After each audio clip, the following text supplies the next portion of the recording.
Jeff Papis joined by Chase Vogler, back from Germany, former Bulldog quarterback, now a defensive coach. Yeah. Chase, I got to ask you about that, riding the other bus and working with the defense. How's it feel to be back? Feels good to be back. It's always nice to be around these guys and, this coaching staff. I'm familiar, obviously, been around them for 4 years, and, it was a great experience, but, I'm ready to be back here and, be a part of this team again.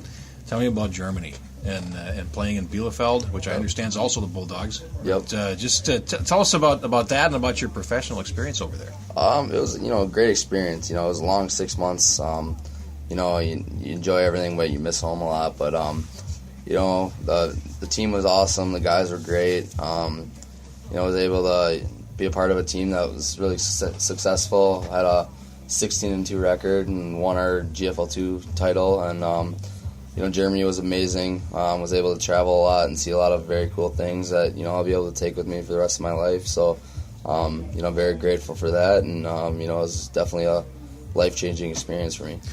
How is the American game viewed over there? I mean, everybody talks about the popularity of American football in Europe and whatnot. What was the reaction of the fans like to you and to watching that game? The fans are great. It's kind of funny, though. A lot of the fans are such big soccer fans that they don't completely understand the game of football yet. They'll be cheering at times that you don't really want them to be loud and stuff like that when you're on offense and stuff. But they kind of started to grasp that at the end of the year. But we had great fans, and we averaged probably close to 1,700 fans at a game. And then our last game of the year we had about 3,000, which was really cool. It's a good time, and but I think American football is growing slowly. There's 177 teams in Germany, so it's getting bigger slowly, and I think a few years down the road it'll be competing really closely with the CFL. Are there restrictions on foreign players in that league too? Then are there limits on Americans? And you can only have 6 Americans on a team, and you can only have 2 Americans on the field at a time.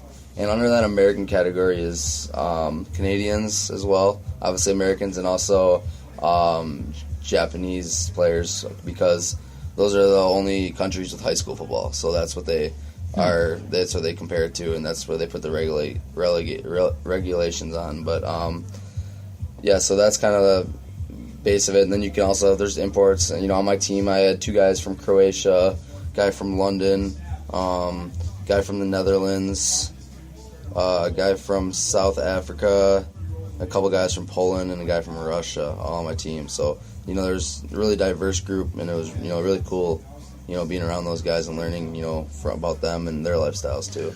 What was the coaching like over there by comparison to what you see here? Is there a level of expertise, or was it a lot different? What was it like for you? It was different. We only had one coach, our head coach, and kind of an assistant that did a little bit, but not much with play calling or anything. And I ran the offense completely. I called 99% of the plays offensively.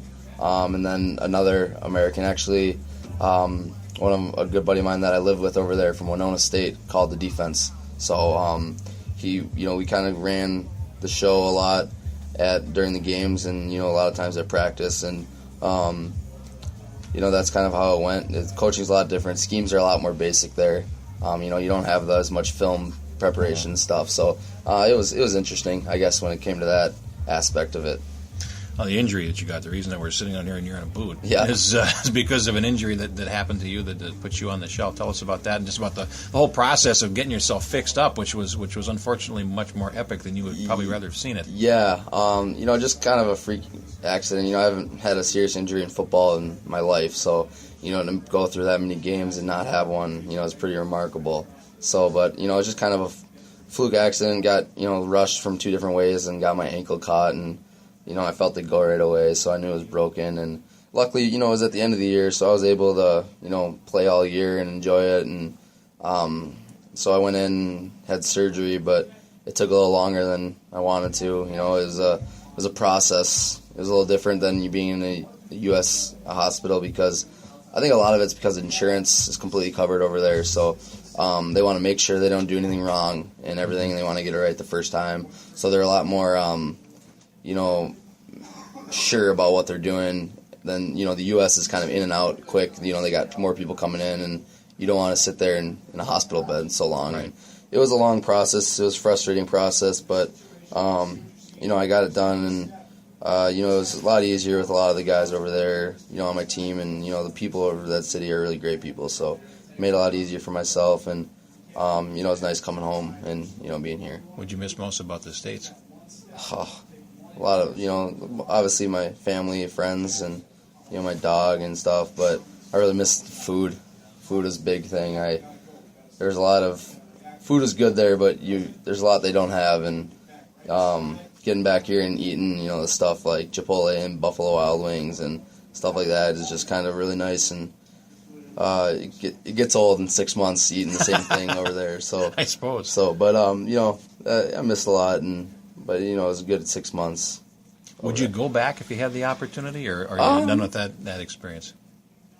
If I never did it, I would go back. I would do it all over again for sure. But I think, I would never say no. But I think I'm done. I think my ankle kind of sealed the deal of my decision, and the doctor said it'd be a year before I felt natural again. To the level where I was at before. So, and I don't really want to play the game, at that level at a 80%. So, I think I'm ready to move on and to get into coaching, and obviously I'm here with these guys, and it's a great experience for me, and hopefully kind of push this path for a while. So working with the secondary here, yep. What is that going to involve for you? It's just gonna kind of involve helping out Coach Bauer in the corners, and sitting in on meetings and doing certain things with the secondary and Coach Stager and Coach Dill and Coach Johnson, and just kind of being part of the staff. And I think on Saturdays, I'll be up in the box, which is nice for me because I don't have to crutch around then. But helping out, writing formations down and doing certain things, and just kind of the whole gist of it, of being kind of a GA without having the GA title of breaking down film and stuff. So I'm excited. I'm glad. I'm thankful Weezy let me. Gave me the opportunity to join the staff, halfway through the season, and I look forward to the rest of the year here. Did you learn any German? Learned a little German. Learned very little German, I guess you could say. Not enough. I wish I knew more. Well, we're glad to have you back. Thank you very much. Thanks for joining us.